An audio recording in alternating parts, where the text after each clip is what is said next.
जय श्री राम। बड़ी अजीब सी बात है मित्रों, लोगों का क्या कहना। आजकल लोग राम के नाम को सत्य के रूप में कब पहचानते हैं, सत्य के रूप में कब जानते हैं। मंदिर में जाते हैं, गुरुद्वारा जाते हैं, कहीं भी देवघर में जाते हैं तो भगवान को नहीं पहचानते। एक मूर्ति समझ करके पैर पकड़े, माथा टेका और चले आए। राम को कब पहचानते हैं?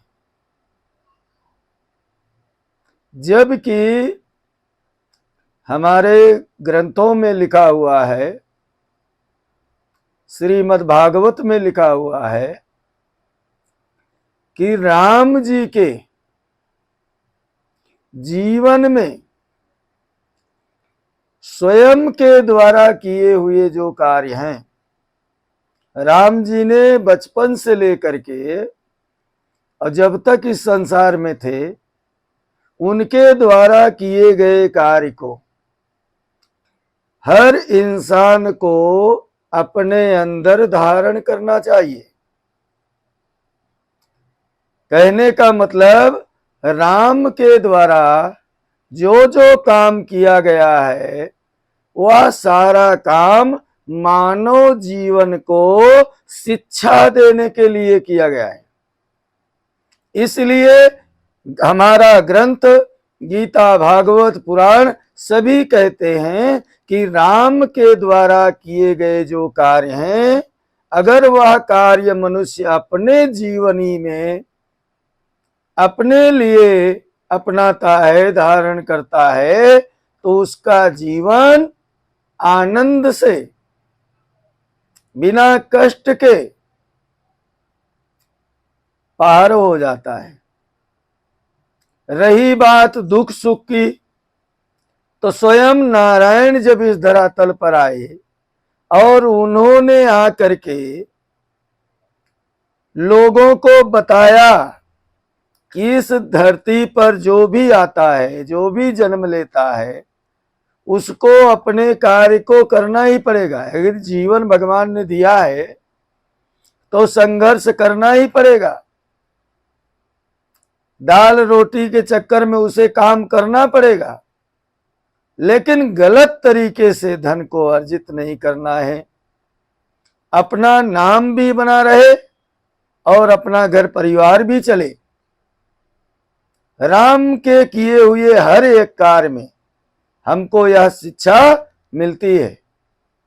इसीलिए हमारा श्रीमद् भागवत हो, कोई भी पुराण हो, सभी बताते हैं कि राम के द्वारा किए गए कार्य को सबको अपनाना चाहिए और कृष्ण के द्वारा कहे हुए वचनों को, यानी कृष्ण ने जो जो उपदेश दिए हैं, जो शिक्षाएं दी हैं, उसको हर मनुष्य को अपने जीवन में धारण करना चाहिए। राम के किए हुए काम और भगवान कृष्ण के दिए हुए उपदेश को हम जीवन में अगर धारण करते हैं तो हमें अपना जीवन जीने का एक शिक्षा मिलती है। जीवन जीना हमारा आसान हो जाता है। दुख सुख तो देवता भी आए धरातल पर, उन्होंने भी अपना कर्म किया, दुख सुख भोगा और अंत में इस संसार से चले गए। हाँ, यह संसार किसी का नहीं होता भाई, संसार किसी का नहीं है। यह संसार, इस धरातल पर जो भी आता है एक न एक दिन उसे जाना होता है। इसीलिए इस कहते हैं कि धरातल का नाम ही है, क्या नाम है? मृत्युलोक। आप लोगों को मालूम होगा, लेकिन इस कहते हैं धरातल का नाम है मृत्युलोक। एक लोक, यानी यह लोक कौन सा? मृत्यु लोक जिसे कहते हैं, यानी जन्म लेना और मृत्यु को प्राप्त होना। यहां जो भी आएगा वह जो है जाने वाला है। ज्यादा दिन कोई किसी के साथ यहां नहीं रहता। यहां तक श्रीमद् भागवत या पुराण की बात हम कहें कि उसमें साफ शब्दों में लिखा है कि जिस शरीर की सेवा आप करते हैं, रात दिन इसकी सेवा में आप तत्पर हैं और इस पर जितना गर्व करते हैं, यह शरीर आपका नहीं है। ये स्वयं का शरीर अपना नहीं है। यह शरीर तो केवल कार्य करने के लिए बनाया गया है। आप जीवन आपको दिया गया है, संसार में आप आए हैं, कार्य कैसे करेंगे? तो इसलिए इतना सुंदर जो है भगवान ने आपको शरीर दिया है और उस शरीर के अंदर जीव के रूप में स्वयं परमात्मा ही विराजमान है, जो इस पुतले को चलाने का कार्य करता है। और आज मैं देख रहा हूं कि उस परमात्मा को कितने ऐसे बुद्धिजीवी लोग हैं मानने को तैयार ही नहीं। यह परमात्मा नारायण की ही कृपा है। कहते हैं कि सुबह भी होती है तो उनकी कृपा से, रात होती है तो उनकी कृपा से। आप सोचिए कितना सुंदर प्रभु ने रचना किया है। इस मानव जीवन को पाने के लिए स्वयं देवता भी लालायित रहते हैं कि हमें मनुष्य जीवन मिले और हम भगवत भक्ति करें और हमेशा के लिए भगवान श्री के चरणों में विलीन हो जाए,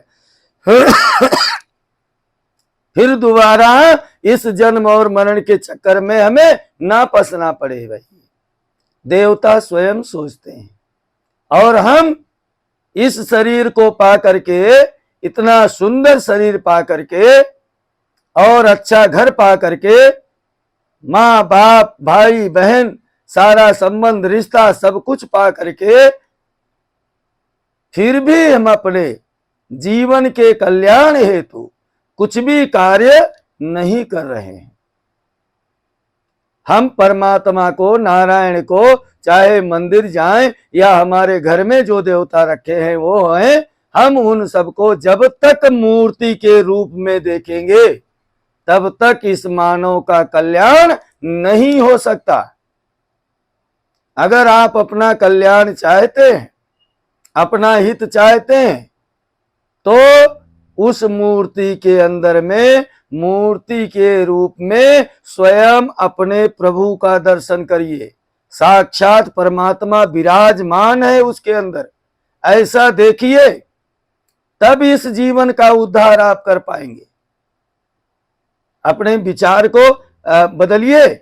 अगर आप कुछ पाना चाहते हैं, आप ईश्वर को पाना चाहते हैं, ईश्वर की भक्ति पाना चाहते हैं, ईश्वर की कृपा पाना चाहते हैं, तो आपको अपने आचार विचार को बदलना पड़ेगा। आप लोगों को अगले वीडियो में मैं बता रहा हूं।